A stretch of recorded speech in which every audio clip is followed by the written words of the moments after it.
তিস্তা মহাপরিকল্পনার কার্যক্রম দ্রুতই শুরু হবে। সচিবালয়ে প্রধানমন্ত্রীর সঙ্গে বৈঠক শেষে পানি সম্পদ মন্ত্রী জানিয়েছেন, বিশেষজ্ঞ দল কাজ করছে। ৮ সদস্যের একটি টেকনিক্যাল কমিটি ১-১.৫ মাসের মধ্যেই প্রতিবেদন জমা দিবে। দুর্যোগ ব্যবস্থাপনা ও ত্রাণমন্ত্রী বলেছেন, সরকারের অর্থায়নেই তিস্তা মহাপরিকল্পনা বাস্তবায়ন সম্ভব। রাহুল রায় রিপোর্ট।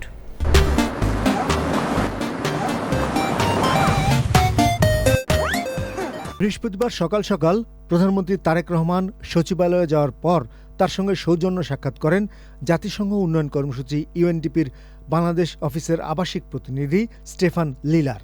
চলমান সহযোগিতা, টেকসই উন্নয়ন, শিক্ষা, স্বাস্থ্য, কর্মসংস্থান সহ বিভিন্ন বিষয়ে আলোচনা হয়।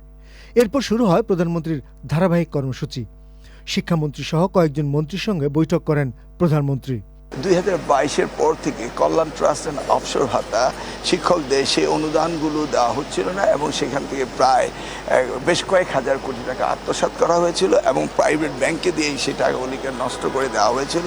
অবসর ভাতা এবং কল্যাণ ট্রাস্টে সেটার ব্যাপারে ওনার সাথে আলোচনা করেছে এবং উনি নির্দেশনা নিয়েছেন যে অতি শীঘ্রই তাদের টাকার ব্যবস্থা করতে হবে, কারণ শিক্ষকরা অবহেলিত থাকবে, এটা হতে পারে না। প্রধানমন্ত্রীর সঙ্গে বৈঠকের পর তিস্তা মহাপরিকল্পনা নিয়ে অগ্রগতির কথা জানান সংশ্লিষ্ট দুই মন্ত্রী।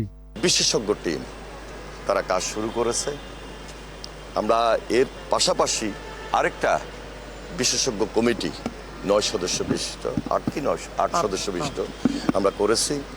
আগামী প্রায় 1-1.5 মাসের মধ্যেই ওরা একটা রিপোর্ট দিবে আমাদেরকে স্বল্প সময়ের মধ্যে। সেই রিপোর্টের ভিত্তিতে আমরা সেটা নিয়ে আবার বসবো।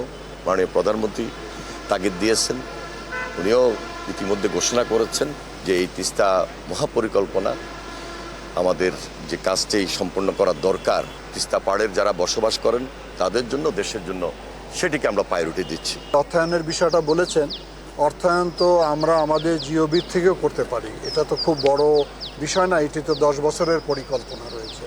সেখানে বলা হয়েছে যে 12 থেকে 13 হাজার কোটি টাকা লাগবে।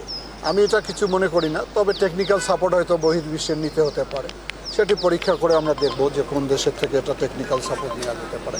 প্রধানমন্ত্রীর সভাপতিত্বে দেশের বন্ধ কলকারখানা চালু সংক্রান্ত সভায় দেশের বন্ধ ও অলাভজনক সরকারি কলকারখানায় বিনিয়োগে আকৃষ্ট করতে রোড শো করার সিদ্ধান্ত নিয়েছে সরকার।